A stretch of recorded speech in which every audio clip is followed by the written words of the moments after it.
from mouse to menace.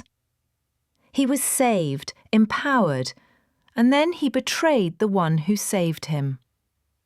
In a small village nestled between ancient forests and rolling hills, there lived a holy man known simply as St. Ambrose. His modest cottage sat on the edge of the woods, surrounded by a flourishing garden where he grew herbs and vegetables. The villagers respected him for his wisdom, kindness, and the mysterious powers he seldom revealed. One stormy evening, as thunder cracked across the darkening sky, a small grey mouse darted through a crack beneath Ambrose's door.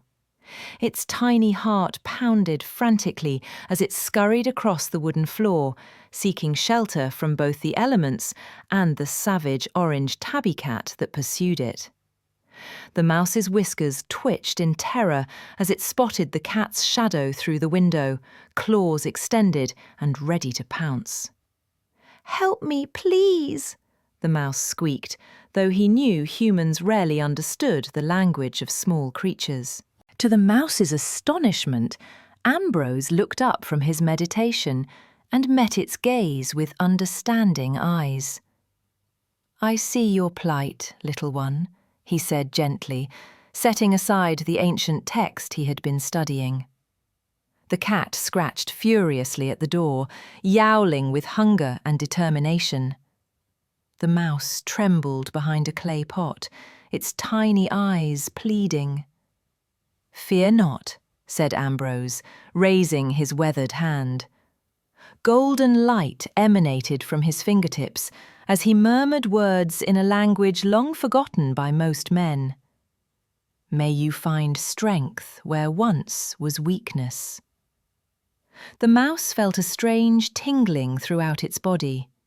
Its bones stretched and cracked painlessly, fur thickened, and limbs elongated.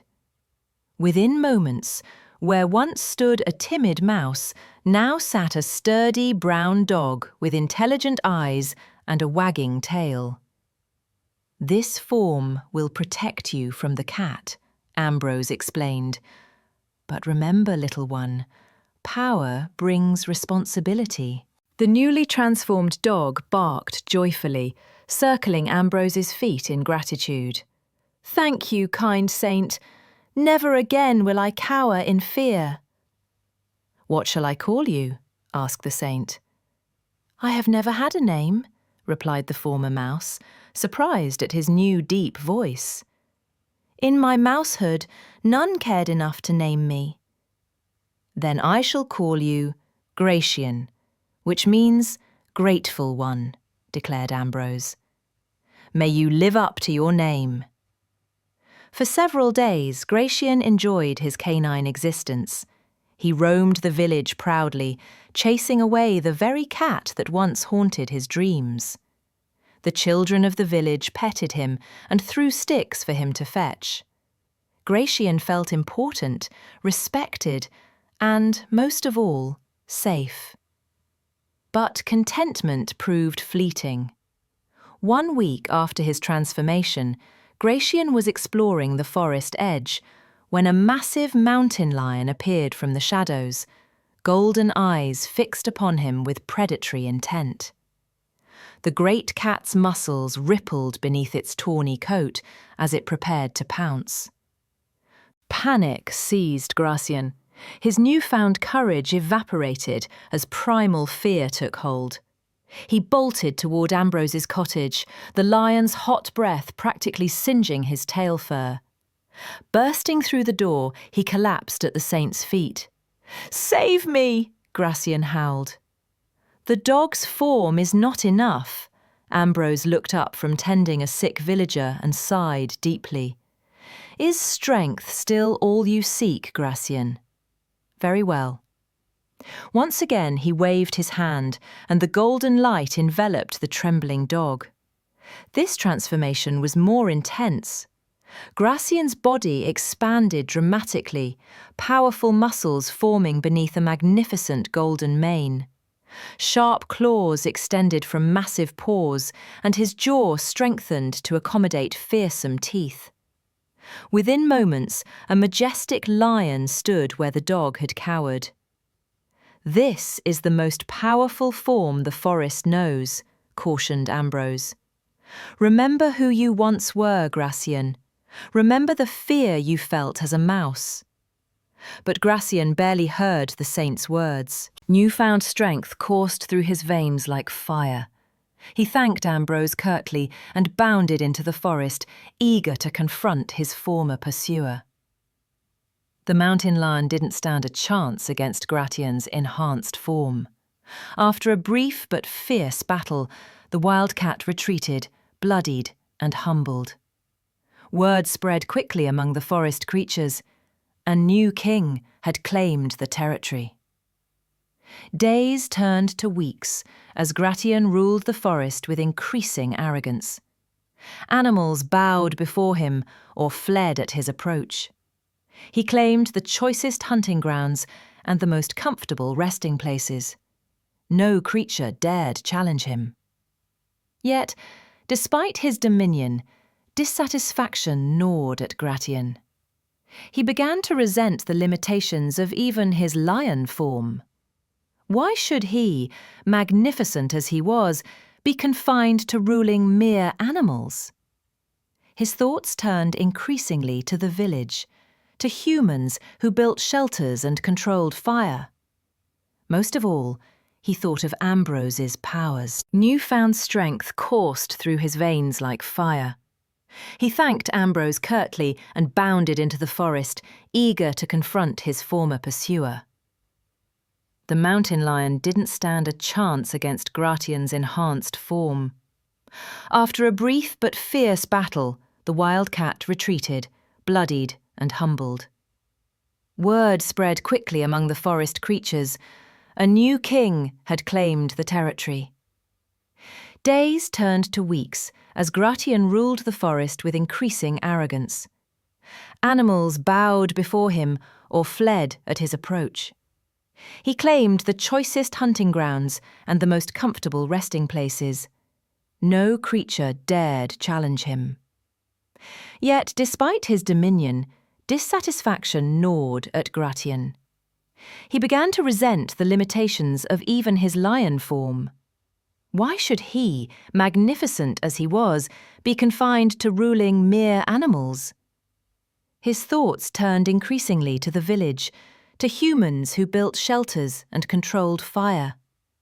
Most of all, he thought of Ambrose's powers. Why should the saint possess such magic, while I, stronger and more fearsome, cannot? He growled to himself one moonlit night. If I had his abilities, I could transform into anything I wished. The next morning, Gratian approached Ambrose's cottage with calculated stealth. He watched through the window as the old man tended his garden, noting how frail the human seemed compared to his own muscular form. When Ambrose entered his cottage, Gratian followed, pushing the door open with his massive head. The saint turned, surprised but not afraid.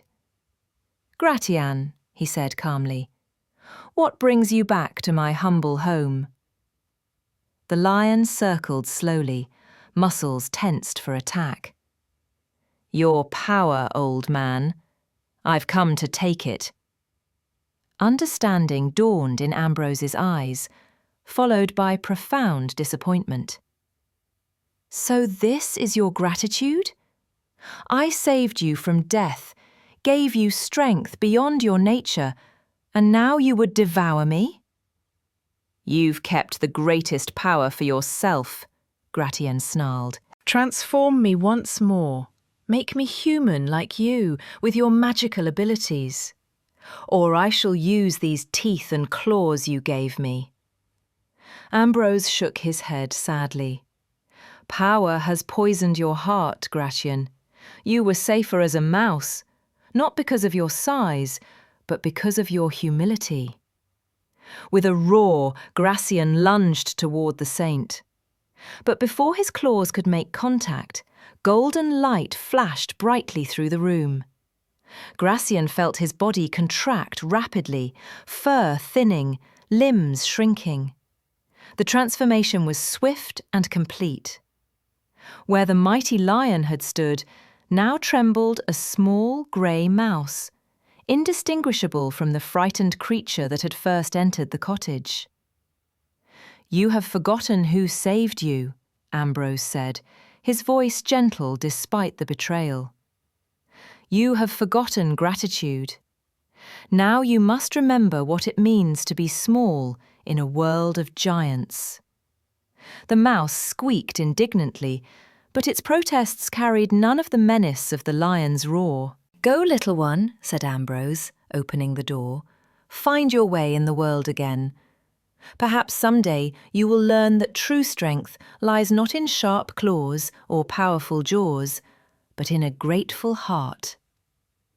Tail between its legs, the mouse scurried away, once again vulnerable to the many dangers of the world. As it disappeared into the tall grass, Ambrose called after it one final lesson. "Remember, little mouse, those who bite the hand that feeds them often find themselves without nourishment when hunger returns. Power without gratitude corrupts, and those who forget who saved them are eventually returned to who they were."